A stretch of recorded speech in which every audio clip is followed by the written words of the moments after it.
The year is 1137, and the winds of change are stirring in the arid landscapes of the Middle East. A small village in Tikrit, modern-day Iraq, is bustling with life. This is the birthplace of a figure who would alter the course of history. Saladin. Born Yusuf ibn Ayyub, young Saladin grows up in a world ripe with conflict and intrigue. As a child, he's seen honing his skills with a bow and arrow, riding his horse through the rugged terrain. Little does he know, these early lessons in discipline and strategy are the seeds of a future leader destined to unite the fractured Muslim world. Saladin's early years are marked by a blend of rigorous training and keen observation. His family, of Kurdish origin, holds a modest but respected place in the region. His father, Ayyub, is a prominent figure, and young Yusuf is steeped in the values of honor and leadership. The village of Tikrit is a vibrant place, surrounded by the stark beauty of the desert and the occasional lush oasis. The young Saladin spends his days practicing archery with friends and learning the art of horseback riding. These activities, though seemingly playful, are imbued with the lessons of discipline and strategy that will serve him well in his future campaigns. As he matures, Saladin's family relocates to Damascus, where his education continues under the tutelage of his uncle Shirkuh. Shirkuh is a seasoned general serving the powerful ruler Nur ad-Din, and his influence on Saladin is profound. In Damascus, Saladin is introduced to the intricacies of governance and military strategy. The city, with its bustling markets and grand architecture, becomes the backdrop for his formative years. He observes the dynamics of court politics and military tactics, learning from the best minds of his time. The turning point in Saladin's rise comes when his uncle Shirkuh is appointed as the commander of a military campaign in Egypt. Saladin, now a young man brimming with ambition, accompanies him. Egypt, under the rule of the Fatimid caliphs, is a land of immense strategic importance.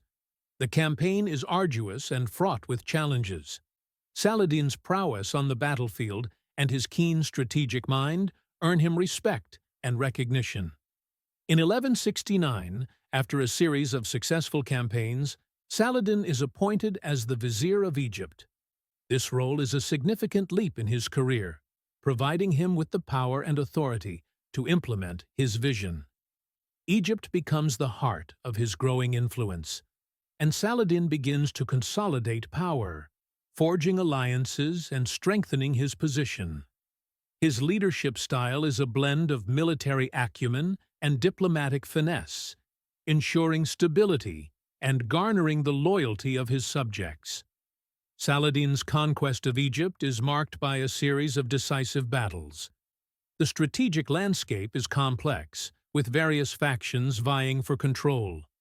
Saladin's approach is methodical and strategic, employing both military force and diplomacy to secure his position. His victories on the battlefield are complemented by his efforts to win over the local population and integrate them into his administration. The scene is one of intense military engagement, with Saladin leading his troops through the desert and across fortified cities. The battles are fierce, and the stakes are high. Saladin's leadership is characterized by his ability to inspire his troops and outmaneuver his opponents. His success in Egypt is not just a military triumph, but a testament to his skill in uniting diverse groups under a common banner. With Egypt firmly under his control, Saladin turns his attention to the broader Muslim world. The region is fragmented, with various factions and rival states. Saladin's vision is to create a unified Muslim state, and he embarks on a series of diplomatic and military campaigns to achieve this goal. Following his victory at Hattin, Saladin sets his sights on Jerusalem, the holy city that has been under Crusader control. The recapture of Jerusalem is a monumental task, fraught with political and military challenges. Saladin's approach is characterized by a blend of military might and diplomatic negotiation. In October 1187, Saladin's forces enter Jerusalem, and the city falls into his hands. The scene is one of triumph and solemnity, as Saladin's entry into Jerusalem is marked by both victory and magnanimity. He allows for a peaceful surrender and ensures the safety of the city's inhabitants. This act of mercy earns him respect from both Muslims and Christians and cements his legacy as a leader who combined military success with a sense of justice and compassion.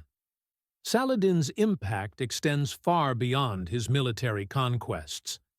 Known for his chivalry, justice, and compassion, he leaves a lasting legacy in the Muslim world and beyond. His leadership transforms the region and establishes a unified Muslim state that endures long after his death. In 1193, Saladin passes away,